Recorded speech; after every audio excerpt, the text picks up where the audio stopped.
আসসালামু আলাইকুম। প্রিয় দর্শক, অন্যমঞ্চের আলাপচারিতায় আপনাদের সকলকে আমন্ত্রণ জানাচ্ছি।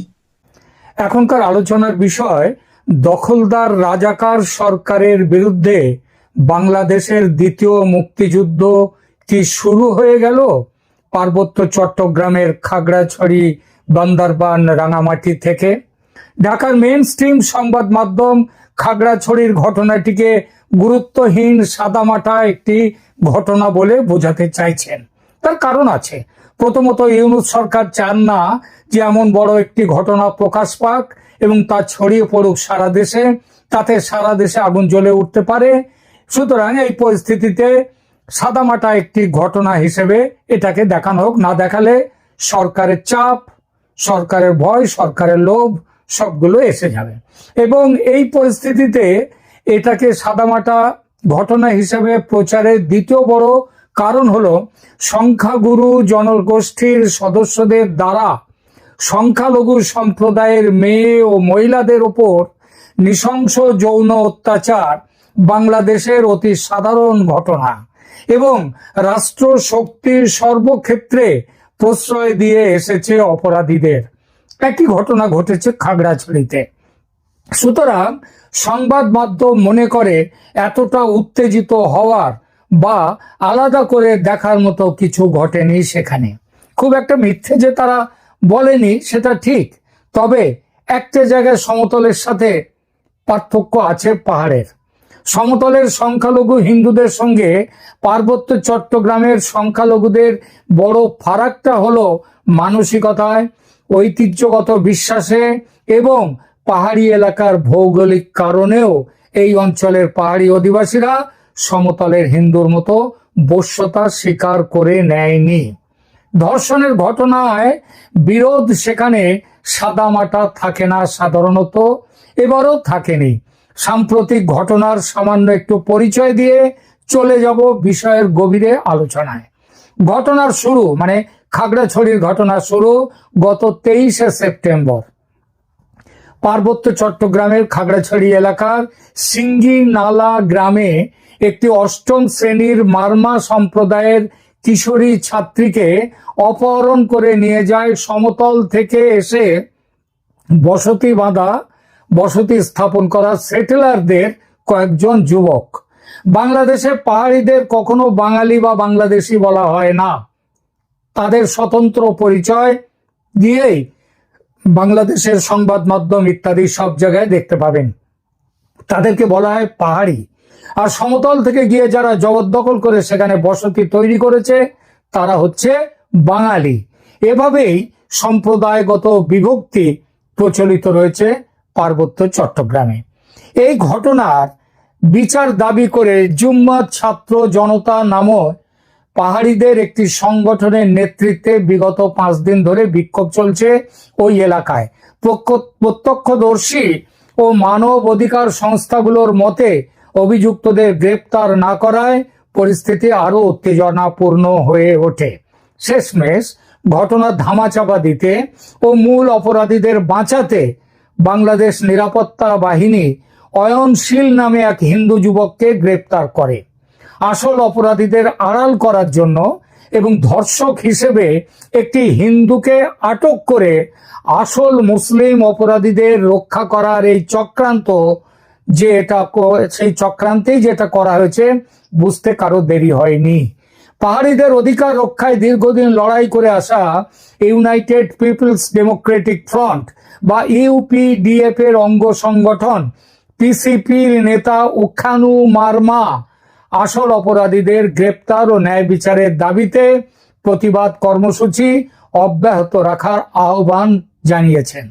এর বিরুদ্ধে সেটেলার বা সমতল থেকে আসা তথাকথিত বাঙালিরা জামায়াতে ইসলামী ও বিএনপির একজন বড় নেতা এখানে থাকেন অদূত, তো সেই জামায়াতে ইসলামী ও বিএনপির নেতৃত্বে জোটবদ্ধ হয়েছে, ফলে তৈরি হয়েছে সংঘর্ষের পরিস্থিতি।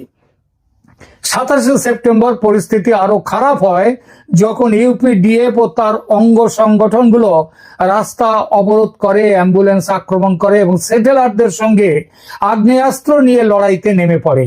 দুতরফেই গোলাগুলি চলে। 28 সেপ্টেম্বর সকাল 10:30টায় গুইমারা উপজেলার রামসু বাজার এলাকায় পাহাড়ি ও সেটেলারদের মধ্যে প্রত্যক্ষ সংঘর্ষ শুরু হয়। সেনাবাহিনীর বিবৃতি অনুযায়ী সকাল 11:30টার দিকে ইউপিডিএফ প্রধান গ্রুপের সশস্ত্র গ্রুপ পশ্চিমের একটি উঁচু পাহাড় থেকে সংঘর্ষে লিপ্ত হয়। সেনা সদস্যদের ওপর 100 থেকে 150 রাউন্ড গুলি ছোড়ে বলে সেনার অভিযোগ।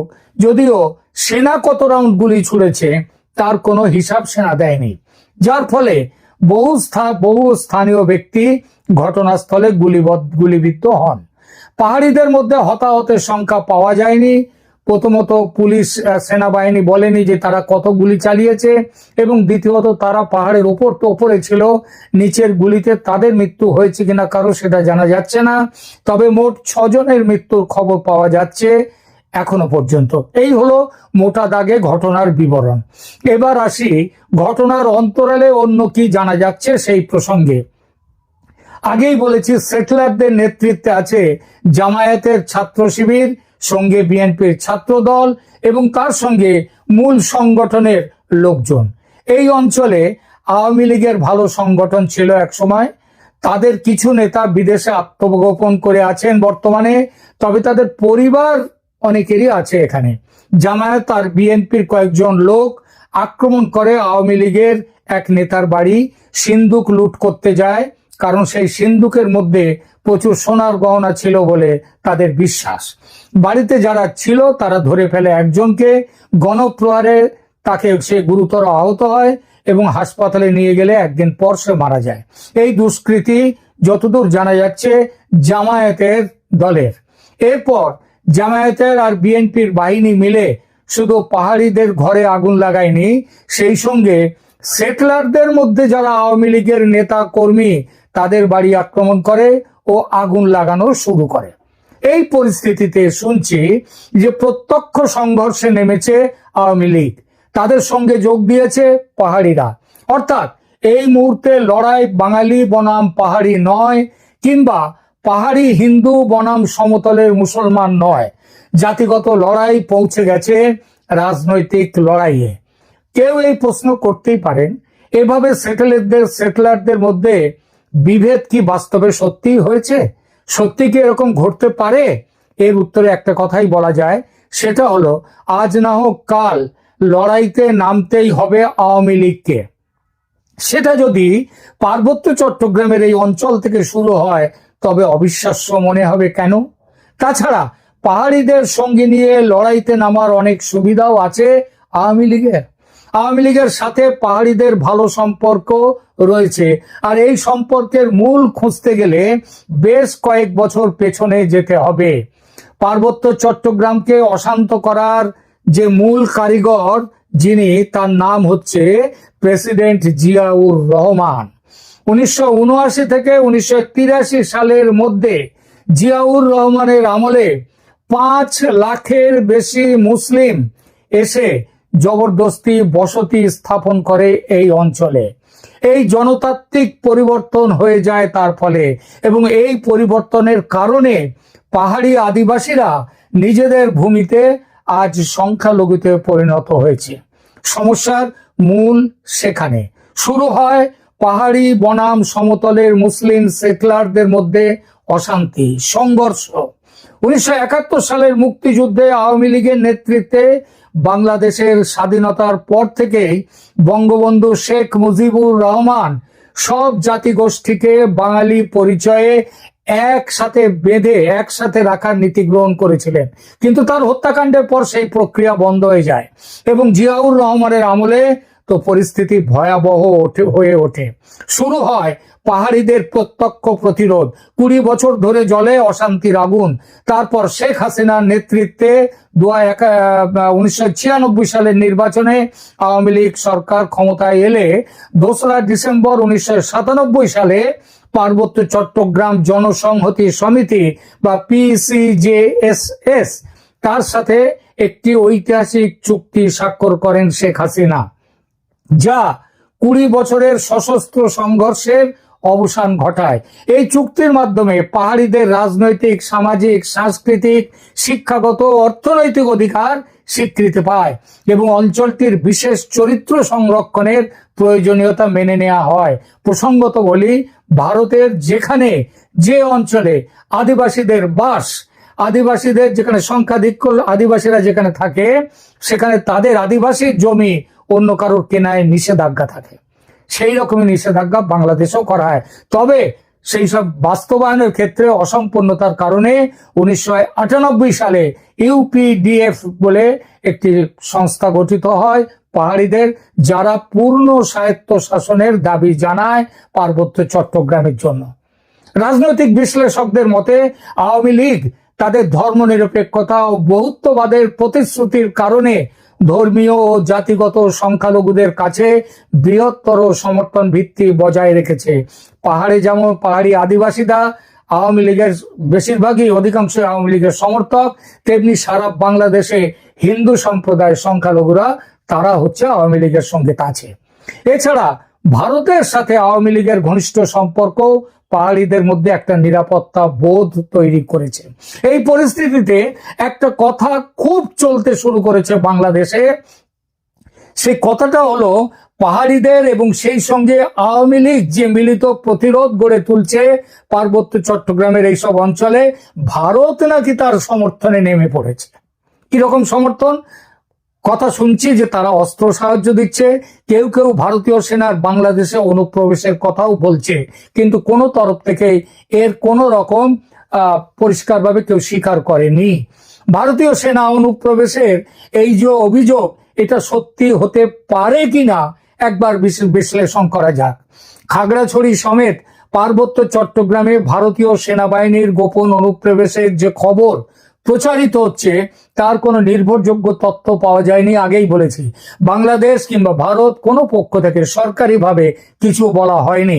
তবে ইতিহাস বলে পার্বত্য চট্টগ্রামে ভারতের প্রভাব যে আছে সেটা অস্বীকার করার উপায় নেই, এবং দু দেশের মধ্যে সম্পর্কের বর্তমান যে চূড়ান্ত অবনতি এবং যেভাবে ইউনূস সরকার পাকিস্তান, তুর্কি সহ অন্য ভারত বিরোধী শক্তির সঙ্গে হবনবিং করছে, যেভাবে মৌলবাদী শক্তিগুলোকে প্রশ্রয় দিয়ে ভারতে নাশকতার ছক তৈরি করছে, তাতে ভারতের জড়িয়ে পড়ার খবর এই রকম গোলমালের মধ্যে একেবারে গুজব নাও হতে পারে।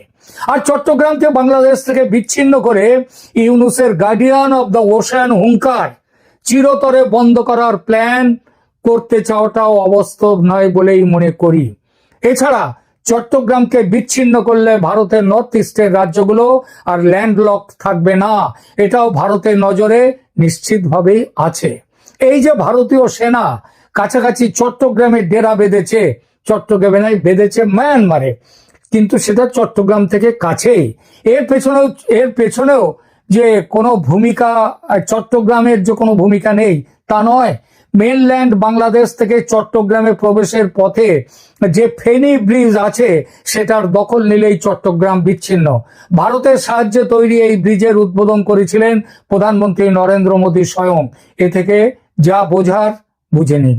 তবে এক্ষুনি ভারতীয় সেনা পার্বত্য চট্টগ্রামে ঢুকেছে, এই দাবিটি একটু অতিরঞ্জিত বলেই মনে হচ্ছে। তবে ঢুকবে না তা বলা যায় না।